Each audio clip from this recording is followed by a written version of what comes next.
ഒരു മുഴുവൻ സമയ ശുശ്രൂഷകനും 5 മക്കളുടെ പിതാവുമായ ആന്റണി പെരേര തൻ്റെ ദിവ്യകാരുണ്യ അനുഭവം പങ്കുവയ്ക്കുന്നു.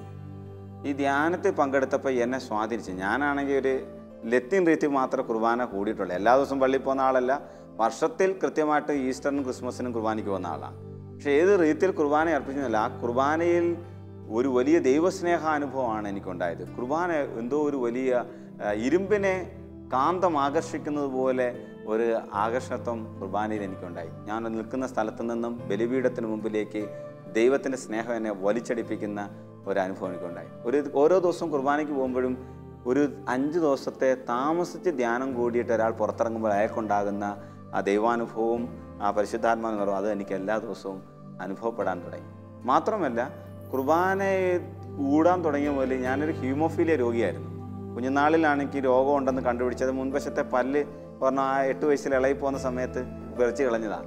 അല്പം രക്തം വരുന്നുണ്ട്, പക്ഷേ അത് രാത്രിയായപ്പോൾ ഓവർ ബ്ലീഡിങ് ആയി. ആണ്ട് ആശുപത്രി കൊണ്ടു ചെന്നു. അവർക്ക് ഒന്നും മനസ്സിലാകുന്നില്ല. പ്രഭാതമായപ്പോഴത്തേക്ക് ഡെന്റിസ്റ്റിനെ കാണിച്ചു. അയാളൊരു ചിൽഡ്രൻ സ്പെഷ്യലിസ്റ്റിനെ കാണിക്കാൻ പറഞ്ഞു.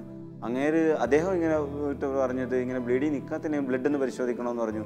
അങ്ങനെ ബ്ലഡ് പരിശോധന കഴിഞ്ഞപ്പോഴാണ് ഹ്യൂമോഫീലിയ എന്ന രോഗാവസ്ഥയാണ്. അതിൻ്റെ ഹൈ ലെവലിലാണ് എനിക്കുള്ളത്. അപ്പോൾ ക്ലോട്ട് ചെയ്യാനുള്ള ശേഷി വളരെ കുറവായിരുന്നു എൻ്റെ ശരീരത്തിൽ. മരണം വലിയ, അതുകൊണ്ട് തന്നെ ഡോക്ടർമാരുണ്ട് അപകടത്തിൽ ചെന്ന് വിട്ടാൽ മരിച്ചു പോകും. അതുകൊണ്ട് ഒരു ചെറിയ അപകടം ഉണ്ടായി ആശുപത്രി വന്നാൽ നിങ്ങൾക്ക് ഓർമ്മയുണ്ടെങ്കിൽ പറയണം, നീ ഹ്യൂമോഫീലിയ രോഗിയാണ്, നെഗറ്റീവ് ഗ്രൂപ്പിൽപ്പെട്ട രക്തമാണ്, രക്തമൊക്കെ കയറ്റാൻ വേണ്ടിയിട്ടാണ് ഇതൊക്കെ പറഞ്ഞു തന്നിട്ടുണ്ടായിരുന്നു. ഒരു ഡയറി കുറിച്ചിട്ടിരിക്കുന്ന പോലെ ഞാൻ എൻ്റെ ഹൃദയത്തിൽ അന്ന് കുറിച്ചിട്ടുണ്ട്. ഞാൻ ധ്യാനം കൂടിക്കഴിഞ്ഞ് എൻ്റെ ജീവിതത്തിൽ കുർബാന ഒരു ദിവ്യ ഔഷധമാണ്. ഈശോ എൻ്റെ ശരീരത്തോട് അലിഞ്ഞ് ഞാൻ ഈശോയുടെ ശരീരമായി മാറി. ഇനി ഈശോയുടെ ശക്തി, ഈശോയെ തൊട്ടവർ സൗഖ്യപ്പെട്ടെങ്കിൽ ഈശോ വന്നാൽ എന്തായിരിക്കും അത്ഭുതം? പൗലിനെയായിരുന്നു. 98 എനിക്ക് നിരന്തരമായ നടുവേദന തുടർന്ന് ഞാനൊരു ഡോക്ടറിനെ കാണാനായിട്ട് പോയപ്പോഴത്തേക്ക് ഡോക്ടറിനോട് മുൻകാല രോഗം പറയേണ്ടതിന് പേര് രോഗം പറഞ്ഞു. ആ രോഗം പറഞ്ഞു കഴിഞ്ഞപ്പോഴത്തേക്കും ഡോക്ടർ പറഞ്ഞു, പഴയ ആ രോഗത്തെക്കുറിച്ച് ഇപ്പം നിങ്ങൾ ടെസ്റ്റൊക്കെ നടത്താം. ഞാൻ പറഞ്ഞു ഇപ്പം അങ്ങനെ ചെയ്യാറില്ല, കുറച്ചാൾ ടെസ്റ്റൊക്കെ ചെയ്തിട്ട് കുറേ നാളെ 15-16 വയസ്സ് വരെ ഞാൻ തീർച്ചയായിട്ട് നിരന്തരം എല്ലാ മാസവും ബ്ലീഡിങ് ടൈം ക്ലോട്ടിങ് പരിശോധിക്കാൻ പോകുമായിരുന്നു.